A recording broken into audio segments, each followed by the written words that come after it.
اس طرح یہ سوچنا کہ تہجد کی دعا تو رد ہوتی ہی نہیں، پھر بالکل الٹ رزلٹ کیوں آ رہی ہیں، تو جان لیجیے کہ یہ سب آزمائش ہے۔ جیسا کہ ایک بھائی نے بتایا کہ میں تہجد کافی عرصے سے پڑھ رہا ہوں اور ناممکن دعا بہت رو رو کر تہجد میں مانگتا ہوں، لیکن وہ پوری نہیں ہوتی۔ جبکہ میں نے اپنے 3-4 دوستوں کو بتایا تہجد کا، انہوں نے بھی یہ نماز پڑھی اور صرف کچھ ہی دن میں ان کی دعا قبول ہو گئی اور ان کا ناممکن کام پورا ہو گیا، جو کہ بالکل ناممکن تھا، لیکن تہجد کی برکت سے ان کا کام ہو گیا۔ اب اس بات کی وجہ سے وہ بھائی پریشان ہو گئے، مجھ سے پوچھنے لگے کہ انہیں تو میں نے ہی بتایا تھا اور میں تو کب سے اللہ سے مانگ رہا ہوں، میری دعا تو قبول ہوئی نہیں، لیکن ان کا کام اتنی جلدی ہو گیا کہ اللہ مجھ سے راضی نہیں۔ میں نے ان سے کہا کہ اللہ جن سے راضی نہیں ہوتا انہیں یہ سوچنے کی توفیق نہیں دیتا کہ اللہ مجھ سے راضی ہے بھی کہ نہیں، کیونکہ اللہ تعالیٰ نے خود قرآن میں کہا ہے کہ جس نے مجھے بلا دیا اسے میں نے بلا دیا۔ تو بتائیں بھلا اللہ کو ناراض کرنے والا بندہ کبھی اللہ کی ناراضگی کی فکر کرے گا کیا؟ کبھی بھی نہیں نا۔ تو ایسا صرف وہ سوچ سکتے ہیں جنہیں اللہ اپنا بنا لیتا ہے، جیسا کہ سورہ عمران کی آیت نمبر 20 میں اللہ پاک فرما رہے ہیں، اور یہ خدا کو کچھ بھی مشکل نہیں۔ اب دیکھیں یہ صفات اللہ قرآن میں خود بیان فرما رہا ہے، کیونکہ جب آپ خود دعا کی عرضی لے کر اللہ کے پاس جاتے ہیں، دل میں آپ کے ہوتا ہے کہ یہ بڑا مشکل اور ناممکن کام ہے، لیکن جب چلے جاتے ہیں تو آپ کو یہ بات دماغ سے نکال دینی چاہیے کہ اب یہ کام کچھ مشکل رہا، کیونکہ وہ رب اپنی یہ صفات خود بتا رہا ہے کہ آپ کو سمجھنا چاہیے کہ میں یہ کسی معمولی بندے سے نہیں بول رہا، بلکہ میں تو اپنے پروردگار اپنے اللہ سے بول رہا ہوں، جس کے لیے کچھ بھی مشکل نہیں۔ جب آپ اس چیز کو سوچ کر دعا کریں گے تو آپ کو دعا میں لذت اور یقین خود آئے گا۔ اب اگر پھر بھی آپ کے دماغ میں یہ بات ہوگی کہ کیسے ہوگا، یہ تو ناممکن لگ رہا ہے، تو اس سے دعا کی قبولیت کے امکانات کم ہو جاتے ہیں۔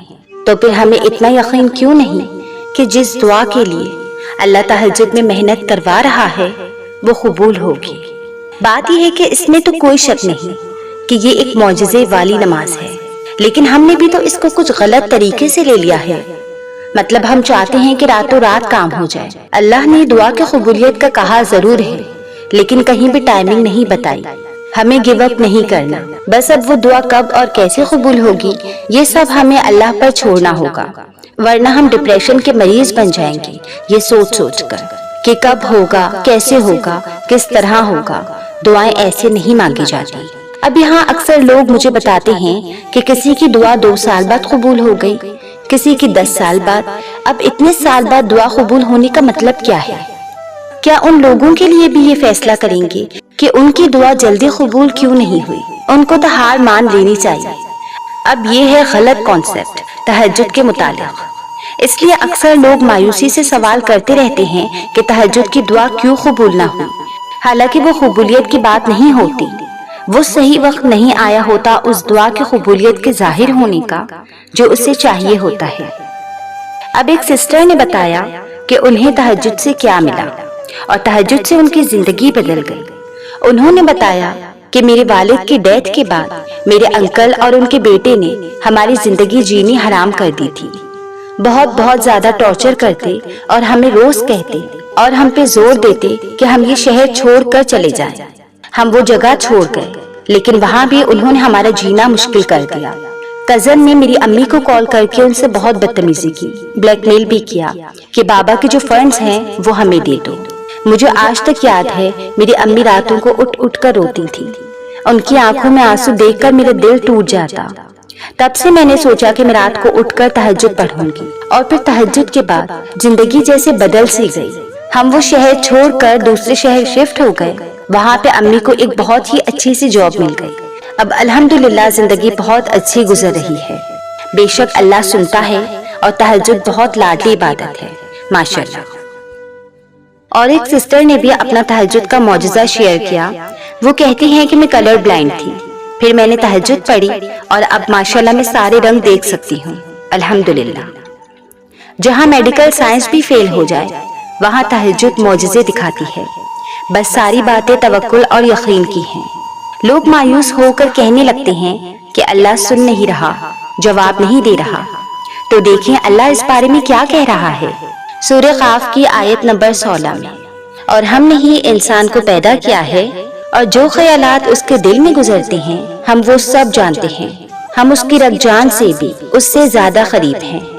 تو کیا اب بھی ایسا سوچنا کہ اللہ آپ کی فیلنگ نہیں جانتا کہ کس کس کرب سے گزرتے ہیں آپ دن رات؟ کیا چاہیے آپ کو؟ کتنے بے بس ہو رہے ہیں، چاہ کر بھی اس خواہش سے نکل نہیں پا رہے۔ یہ اللہ سب جانتے ہیں، اس لیے اللہ نے پہلے سے ہی قرآن میں یہ آیت نازل فرمائی۔ اللہ جانتا تھا کہ انسان پر جب ایسی حالت آئے گی تو وہ ایسے ہی سوالوں کی تلاش ضرور کرے گا، پھر بھی لوگوں کے جوابوں سے مطمئن نہیں ہو پائے گا۔ اس لیے اللہ نے پہلے سے ہی یہ جواب دیے۔ یہ بات سمجھ آئے تو اس کے لیے میں آپ کو ایک بائی کی تہجد کا میریکل شیئر کرتی ہوں کہ اللہ نے ان کے دل کی بے بسی کیسے دور کی۔ وہ کہتے ہیں کہ آپ ہی میں ایک لڑکی سے محبت کرتا تھا، تہجد میں بھی اسے مانگتا، دعا میں بھی اور نماز میں بھی۔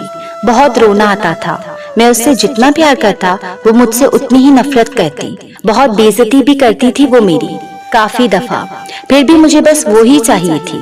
حالات بہت خراب ہوتے چلے گئے، لیکن مجھے اپنے اللہ پر بھروسہ ہے کہ جو بھی ہو رہا ہے میرے لیے اس میں کچھ اچھا ہی ہے۔ اور کل رات میں عشاء پڑھتے وقت بہت زیادہ رویا اس کے لیے، لیکن جب تہجد کے لیے اٹھا تو اچانک سے میرے دل میں اس کی چاہت ہی ختم ہو گئی، اور تہجد پڑھتے ہوئے اللہ نے کسی اور کا خیال دل میں ڈال دیا۔ تو دیکھا آپ نے، ان بائی کے دل کی اذیت سے اللہ واقف تھا، اور جو نصیب میں نہ ہو، خیر نہ ہو، تو وہ اللہ سزا نہیں دیتا، بلکہ پکارنے والے کے دل کو اس سے آزاد کروا کر مخلص انسان کی محبت ڈال دیتا ہے۔ اب اگلی اور اہم بات، بہت سارے لوگ سوچتے ہیں کہ کیسے معلوم ہو کہ تہجد کی دعا قبول ہو گئی ہے۔ کچھ میں بھی اس سے ریلیٹڈ اپنا ایکسپیرینس شیئر کر رہی ہوں، لیکن میں پہلے ایک سسٹر کا سوال شامل کر لیتی ہوں۔ السلام علیکم آپی، میرا ایک سوال ہے کہ میرے دل سے یہ آواز آتی رہتی ہے کہ میری یہ دعا قبول ہو گئی ہے، اور دل مطمئن بھی ہو جاتا ہے، مگر کبھی کبھار اداس بھی ہو جاتا ہے۔ تو آپ ہی یہ بتائیں کہ خیال کس لیے آتا ہے کہ دعا قبول ہو گئی؟ اور آپ ہی کہتے ہیں کہ اپنا گمان صحیح رکھنا چاہیے، اور میرے ساتھ یہ ہوتا ہے کہ جیسا میں سوچتی ہوں اس کا ہمیشہ الٹ ہوتا ہے، لیکن یہ تب کی بات ہے جب میں نماز نہیں پڑھتی تھی، اور اب جب سے الحمدللہ میں نماز پڑھتی ہوں کہ دل یہی کہتا ہے کہ جیسا سوچو گی ویسا ہی ہوگا۔ تو میری پیاری سسٹر، آپ کے سوال میں ہی آپ کا جواب ہے۔ پہلے جب آپ اللہ سے دور تھیں اس لیے گمان پازیٹیو ریزلٹس نہیں دے رہے تھے، جیسا کہ اللہ تعالیٰ قرآن میں کہتا ہے کہ میں تمہارے اندر ہوں، کیا تم غور نہیں کرتے؟ اور غور تو وہی کر پائیں گے جو اللہ کے بتائے راستے پر چلیں گے، اسی کو یہی جواب ملے گا۔ اور ہاں، دل کا مطمئن ہو جانا یہ علامت ہے کہ دعا قبول ہو گئی ہے۔ بے شک اس کی قبولیت ظاہر پوری ہو یا نہ ہو، لیکن یہ کیفیت، یہ علامت ہوتی ہے کہ آپ کی یہ دعا قبول ہو گئی ہے۔ اور اس بات کو جاننے کے لیے اگر آپ لوگ جاننا چاہتے ہیں دعا کی قبولیت کی نشانی، تو جب اللہ نے مجھے دعا کی توفیق دی جو بظاہر بڑی ناممکن لگتی تھی اور طویل عرصے تک مانگتی رہی، تو تب مجھے سمجھ نہیں آتی تھی کہ اس کی شدت کیوں ختم ہو گئی ہے، مگر آہستہ آہستہ صبر آتا گیا، تڑپ ختم ہوتی گئی، تب سوچتی کہ اس کا کیا مطلب ہے۔ پھر وہ دعائیں کچھ وقت کے بعد ظاہر ہو جاتی قبولیت کے ساتھ۔ اللہ قبولیت سے پہلے ضرور اشارہ دیتے ہیں، اللہ انسان کو کبھی بے بس اور تنہا نہیں چھوڑتے، اور یہ جو دل ہے نا، اس کی پہلی آواز اور یہ جو فیلنگز ہیں جو آپ کو بتا دیتی ہیں جب آپ دعا مانگ رہے ہوتے ہیں، یہ شاید فوری طور پر آپ کو نہ پتا چلے جب تک اللہ چاہے آپ سے منگوانا۔ ایک وقت اللہ بندے کی تڑپ دیکھتے ہیں، اس میں اس کے درجات بلند ہوتے ہیں، اور پھر اللہ خود ہی یہ کیفیت دے کر اشارہ دے دیتے ہیں کہ جو مانگ رہے ہو وہ مل جائے گا۔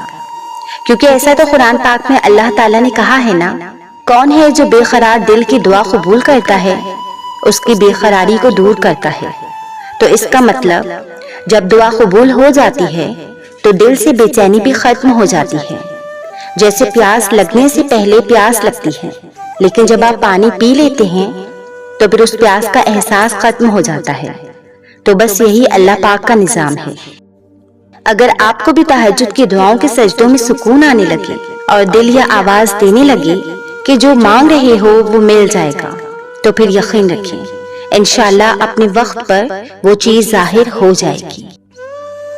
ویڈیو اچھی لگی تو میرے اس چینل بیرالیا کو ضرور سبسکرائب کریں اور میرے اس ویڈیو کو ضرور لائک کریں اور اپنے دوستوں کے ساتھ میری اس ویڈیو کو ضرور شیئر کریں۔ جزاک اللہ۔